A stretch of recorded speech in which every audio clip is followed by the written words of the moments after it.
रास्ता मझिरे जगिछि जम। हाँ आज्ञा, एही रास्ता मझिरे जम जगी रहिथिबा कहिसंती ग्रामवासी। एही रास्तारे कहार जीवन जाउछि तो आउ केही केही शଯ୍याशायी होई पडुछि।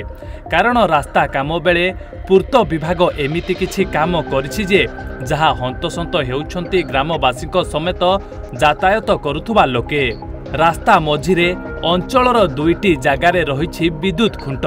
एही विद्युत खुंट द्वारा अनेक समय छोट बड़ दुर्घटना हेउछि। कहार जीवन जाउछि तो आउ केही शଯ୍याशायी होई पडुथुबा कहिसंती ग्रामवासी। जेते थर गले लोक मरिगला आमे कोन करिवु? अरे रास्ता मझिरे खुंटीटा पड़ी ए संपर्क में आपन को हम बारंबार जणाउछु ना, आमे कोन करि परिबु? आम पाखरे किछि प्रोविजन नाही। इठी भी दुईटा तीनटा दुर्घटना घटला।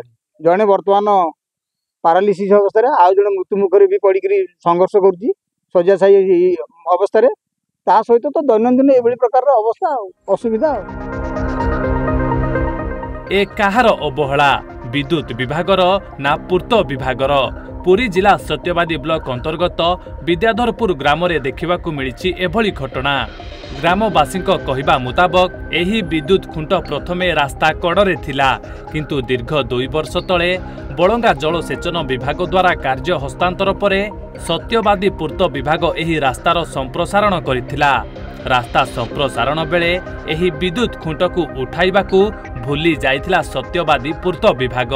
ग्रामवासी माने बारंबार अभियोग करिबा परे मध्य कोनोसी सुफल मिलिला नाही बोली कहिसंती। इलेक्ट्रिक तार जो भलिया ओळिछि जे कोनसी जान गले तार माने हिच बाजुछि, तापर तार को टेका होछि, गाड़ी मोटर जाउछि, तापर बाहर लोक आसिले जो मझे जो खुंटीटा अछि पिटिए कि माने समस्या भोगुछंती।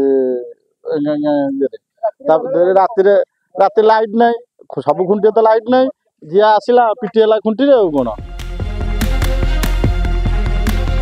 तेबे ग्रामवासी माने अभियोग करिबा परे एही संपर्क रे पूर्त विभाग जंत्री मानस रंजन मल्लिकंकु पचारिबारु से गणमाध्यम आगरे कोनोसी प्रतिक्रिया रखिबाकू मना करिदेले। परे से कहिथिले कि आमे विद्युत विभाग को जणाइथिलु, हेले सेमाने खुंट उठाइले नाही।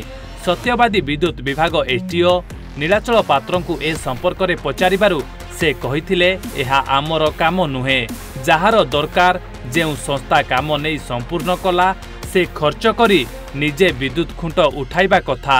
एथिरे विद्युत विभागर कौनसी प्रकार हस्तक्षेप नाही बोली कहिसंती सत्यवादी विद्युत विभाग एसटीओ। ए समस्या हेलानी प्राय 2 वर्ष पर। गाँ भितर जो खुंटीर जति डिस्टेंस रहिबा कथा से डिस्टेंस भी रहिनी। बोते गोटे खुंटीरू 15-20 कंज्यूमर अछंती। जानवाहन यातायात असुविधा, स्कूल पिला माने, कॉलेज पिला माने, साधारण लोक, वृद्ध एमाने भी जीवा आसिया करिया पे असुविधा होची। 2 थर गाड़ी रे भी निया लागिलानी तार लागि। ए संपर्क रे आमे एसडीओ साक्षीफल को कर्णगोचर करथिलु।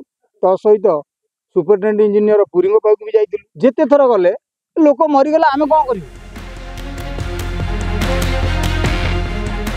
ए संपर्क रे बलंगा जलसेचन विभाग को पचारिबारु से कहिसंती आमे यथाशीघ्र ए संपर्क रे एसएन को जणाई एहार समाधान करिबु। तेबे देखिबाकू रहिला ग्रामवासी समस्या केबे दूर हेउछि। पुरी सत्यवादी शुभलक्ष्मी सेनापति रिपोर्ट, ओडिशा भास्कर।